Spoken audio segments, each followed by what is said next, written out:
Welcome back to my channel పద్దుస్ world. ఈ video నాకు చాలా అంటే చాలా స్పెషల్. ఎందుకో మీ అందరికీ తెలిసిందే, మన ఛానల్కి 1000 సబ్స్క్రైబర్స్ అయ్యారు. ఇది కేవలం మీ వల్లనే. నా ఛానల్ని సబ్స్క్రైబ్ చేసుకున్న ప్రతి ఒక్కరికి పేరు పేరున thank you so much. It means a lot for me. అలాగే మా అమ్మ నాన్న కూడా అండ్ ఫ్యామిలీ మెంబర్స్ కూడా చాలా బాగా సపోర్ట్ చేశారు. నేను ఇలా యూట్యూబ్ ఛానల్ స్టార్ట్ చేస్తానంటే ఓకే చెయ్యి అనేసి ఎంకరేజ్ కూడా బాగా చేశారు. వాళ్ళందరికీ థ్యాంక్ యూ సో మచ్. నేను ఈ ఛానల్ని ఆగస్ట్ 2023 స్టార్ట్ చేశాను. నాకు ఏప్రిల్ 2025కి 1000 సబ్స్క్రైబర్స్ అయ్యారు. చాలా లేట్ అయింది నాకు 1000 సబ్స్క్రైబర్స్ అవ్వడానికి. చాలామందికి 4-5 మంత్స్లోనే మానిటైజేషన్ కూడా అయిపోతుంది, కానీ నాకు చాలా లేట్ అయింది. ఎందుకంటే నేను చేసిన మిస్టేక్సే. అవేంటో నేను ఇప్పుడు చెప్తాను. మీలో ఎవరైనా ఛానల్ స్టార్ట్ చేయాలనుకుంటే ఖచ్చితంగా ఇవి తెలుసుకోండి, తర్వాత స్టార్ట్ చేయండి. అవేంటో ఇప్పుడు చూద్దాం. నా మిస్టేక్స్ వచ్చేసి content, posting, tags, Instagram page, వీటిలన్నిటి గురించి ఇప్పుడు మనం క్లియర్గా తెలుసుకుందాం. First point content. మనము ఒక క్లారిటీతో ఉండాలి ఏ కంటెంట్ ఫాలో అవ్వాలనేసి. మనకు ఒక కంటెంట్ వీలవుతుంది అంటే దాని మీదే ఫోకస్ చేయాలి. బట్ డిఫరెంట్ కంటెంట్స్ తీసుకొచ్చి ఒకే ఛానల్లో పెట్టకూడదు. ఇప్పుడు కుకింగ్ ఛానల్ అయితే కుకింగ్ వీడియోసే పెట్టాలి, వ్లాగ్స్ అయితే వ్లాగ్స్ ఒకటే. అలాగా ఆ ఛానల్ దేనికి స్పెసిఫిక్గా ఉందో అవి ఒక్కటే పోస్ట్ చేయాలి. నేను అస్సలు ఫాలో అవ్వలేదు అది. నాకు ఇష్టం వచ్చిన వీడియోస్ తీసుకొచ్చి నా ఛానల్లో పెట్టాను. మీరు అసలు మిస్టేక్ చేయొద్దు. సెకండ్ పాయింట్ వచ్చేసి పోస్టింగ్. నేను ఫ్రీక్వెంట్గా పోస్ట్ చేయలేదు. అమావాస్యకి, పుణ్యానికి, లేకపోతే 2 వారాలకు ఒకసారి, 1 వారానికి ఒకసారి అలా పోస్ట్ చేస్తూ ఉండేదాన్ని. ఆ మిస్టేక్ మీరు అసలు చేయొద్దు. మీ ఛానల్ గ్రో అవ్వాలంటే మనం కంటిన్యూస్గా పోస్ట్ చేయాలి. నేను అసలు చేయలేదు. మీరు ఎవరైనా చేయాలనుకుంటే అది మాత్రం ఖచ్చితంగా ఫాలో అవ్వండి. ఇప్పుడు మనం ముచ్చటగా 3వ మిస్టేక్ గురించి మాట్లాడుకుందాం. 3వ మిస్టేకే ట్యాగ్స్. మనం ఇప్పుడు ఏ వీడియో చేసినా ఆర్ఎల్స్ ఒక షార్ట్ చేసినా దానికి సరైన ట్యాగ్స్ ఇవ్వండి, అది ఎవ్వరికి సజెస్ట్ కాదు. ఫర్ ఎగ్జాంపుల్, నేను ఒక కుకింగ్ వీడియో చేశాను, చికెన్ కబాబ్ చేసింటాను అనుకోండి. అది నేను పోస్ట్ చేశాను యూట్యూబ్లో.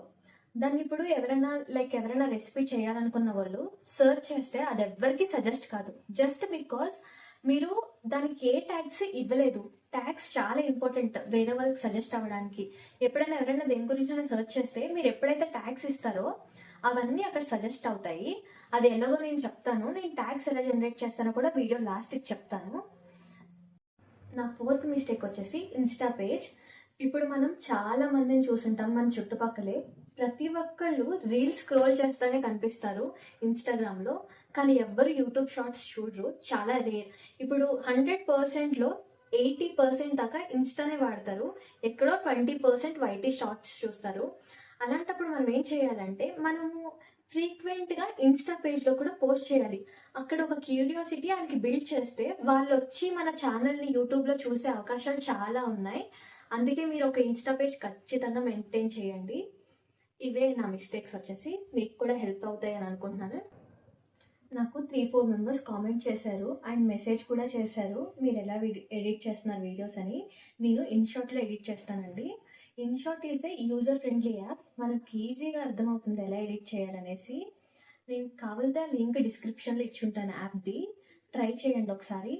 చాలామంది కైన్ మాస్టర్ కూడా వాడతారు, యూకట్ కూడా వాడతారు. నాకు అవి అంత ఈజీ అనిపించలేదు. నాకు ఇన్షార్ట్ బాగా ఈజీగా అనిపించింది, అందుకే నేను ఇది వాడతాను. నేను తమ్నైల్స్ అన్నీ కూడా ఇన్షార్ట్లో ఎడిట్ చేస్తాను. కొన్ని తమ్నైల్స్ మా అన్నయ్య ఎడిట్ చేసిస్తారు. గైస్, మీరు ఎవరైనా ఛానల్ స్టార్ట్ చేయాలనుకుంటే చాలా పేషెన్స్తో ఉండండి. మీకు సక్సెస్ అంత గమ్మున రాకపోవచ్చు. Patience is the key point for యూట్యూబ్లో ఉన్నామంటే ఖచ్చితంగా పేషెన్స్ ఉండాలి మన సక్సెస్ వచ్చేదాకా. అండ్ ఇంకొక పాయింట్ ఏంటంటే, మనల్ని ఎవరో ఏదో అనుకుంటున్నారు అనేసి మాత్రం ఛానల్ని మానేకండి. మీకు అది ఇష్టపడ్డారు మీరు దాన్ని చేయడానికి అండ్ మీ ఫ్యామిలీ సపోర్ట్ కూడా ఉందంటే ఖచ్చితంగా చేయండి. మీకు ఇంకా ఏమైనా డౌట్స్ ఉంటే comment and let me know guys. ఈ వీడియో చేయడానికి మా చెల్లి కూడా చాలా సపోర్ట్ చేస్తుంది అండ్ మా అన్నయ్యలు కూడా వీడియో తీస్తూ గట్రా చాలా సపోర్ట్ చేస్తారు. వాళ్ళందరికీ కూడా thank you so much. Thank you guys. ఇలాగే మీరు నన్ను సపోర్ట్ చేస్తూ ఉంటారని కోరుకుంటున్నాను. Thank you so much. Bye guys.